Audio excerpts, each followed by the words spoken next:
Ижемский район – самобытное и очень своеобразное место в республике Коми. Тут большинство жителей между собой здороваются вместо коми слова «чолом» словом «привет». Желание рисовать выражают вместо коми сочетания «косящерпасачны» выражением «мадарисучины». А дружбу называют не «йорташем», как принято у коми, а «другашем». Таких необычных слов много, и все вместе это коми-ижемский диалект. Ижемский район – моя родина, и, честно говоря, я в него влюблен.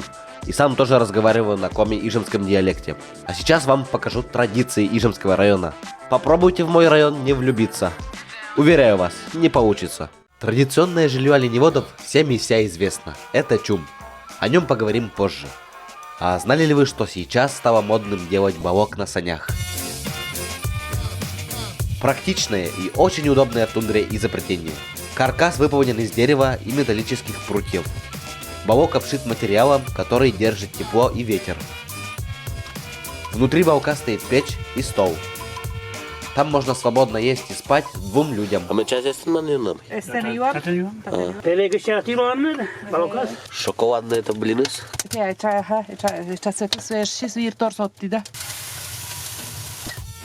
Сани позволяют перевозить жилище буквально в любую точку тундры. Традиционное жилище чум тоже перевозят по тундре, но его каждый раз заново собирают. На постройку чума уходит примерно 20 минут. Сначала берут 2, можно и 3 заглавных шеста. Шест по коми Концы заглавных шестов между собой связывают веревкой и образуют треугольник. К остоге чума добавляют остальные жерди. На один чум примерно уходит 25-50 шестов. Чем больше их количество, тем вместимее чум. Чум, кстати, коми-ижемские оленеводы называют чом. А как звать жену оленевода? Официально чум-работница. Чтобы показать статус, оленевод 4-го разряда. Но самое созвучное – хозяйка чума. И вправду, после того, как чум установлен, власть в этом сооружении передается полностью женщине. Она и натопит чум, и еду сварит, и зашьет женскую сумку, например, тучу, и, конечно, растит детей. Обычно оленеводы живут в 2 семьи в одном чуме. И одни едят в этой половине, другие вот в этой. Когда соединяют столы, и получается, что они едят в одной половине чума, это для них какой-то праздник означает. Либо день рождения отмечают, если день рождения отмечают у человека, который живет на этой стороне, то делают стол тут. Если на этой стороне, делают стол тут. Сегодня, получается, чье-то день рождения отмечаем вот тут.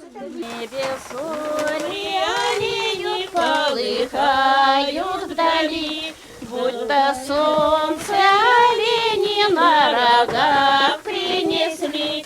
Марьян-мар, мой Марьян-мар.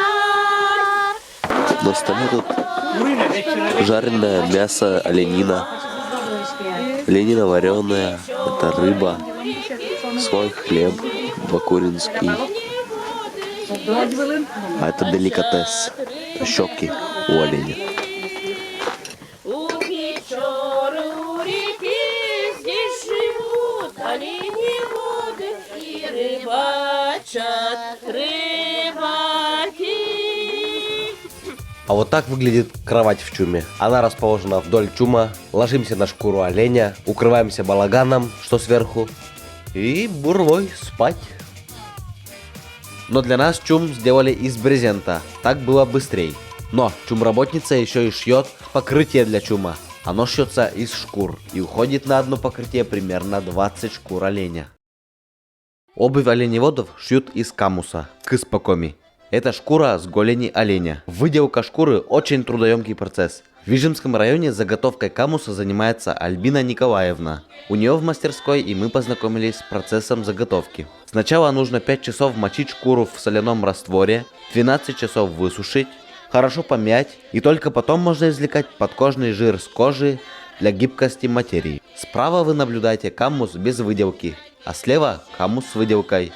Разница колоссальная. Рассказ про выделку шкур оленя будет на коми-языке. Но я также уважаю и люблю мою русскую аудиторию. Поэтому для вас, кто знает только русский язык, на просторах интернета откопал заманчивую статью. Вот QR-код на экране.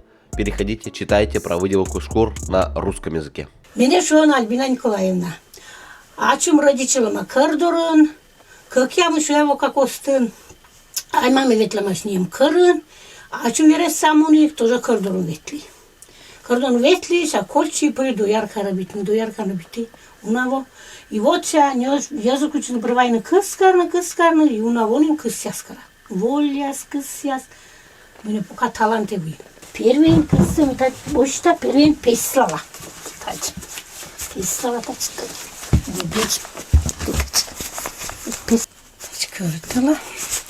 Так, и все каратайн курс. Сашуша. Круг шуша. Где-то можно. Чуть-чуть солнце. Барбушта. Вчера цитач. Как надо питать. Це пашки надо. Это пашка лежит. Кысы закунула. Даже там ажок кусный да. Здесь пашки надо, кыс. Ага, тач, кысы караны. Ша, коша, та шуша. Коша. И всем брать тач каран. Тач каран. И це солнце тач сейчас. Тач каран. Тач пашки даван. Тач. Удержу сачи шапуты. Пашкалы. Инструменты для выделки камуса имеют отдельные названия. Кыскаран пев, доска для выделки камуса, кычелькарт, острая железная пластина, круг с железной пластиной, коса кожаль, что-то похожее на прялку, только железные. Перейдем от оленеводческой темы к теме танца. Вижми они восхитительные.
Ну что, друзья, красивые ижемки загипнотизировали? Вот таким образом они всю песню распутываются. Но есть еще и другие танцы.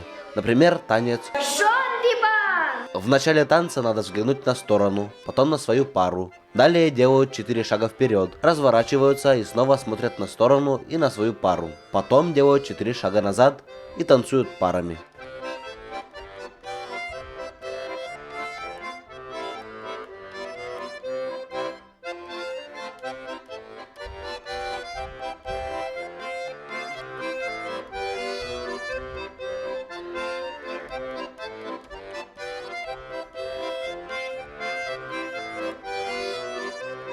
Танец краковяк. Этот танец похож на шондибан. Первый вариант краковяка. Надо взглянуть в сторону, потом на свою пару и повторить.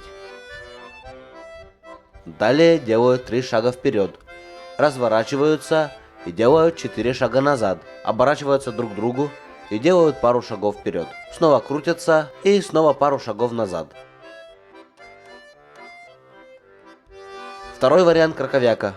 Надо взглянуть в сторону, потом на свою пару и повторить.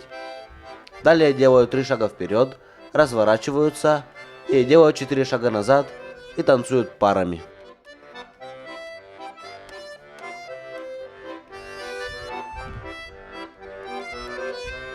танец под испань.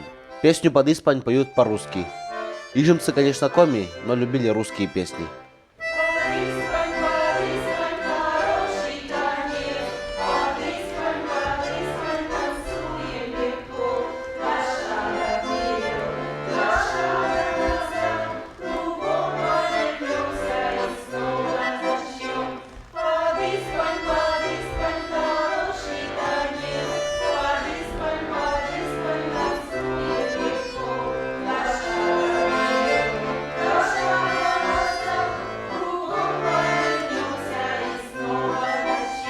Мои самые дорогие и самые ценные зрители, вы что, досмотрели ролик до конца? Вам понравилось?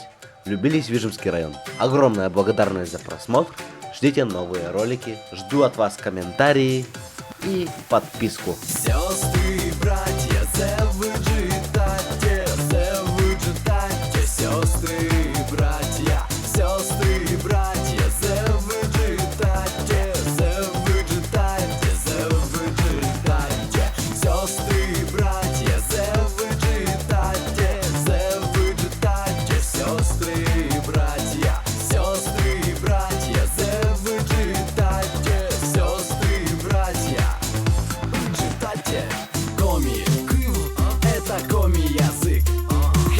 познавать эти коми-азы.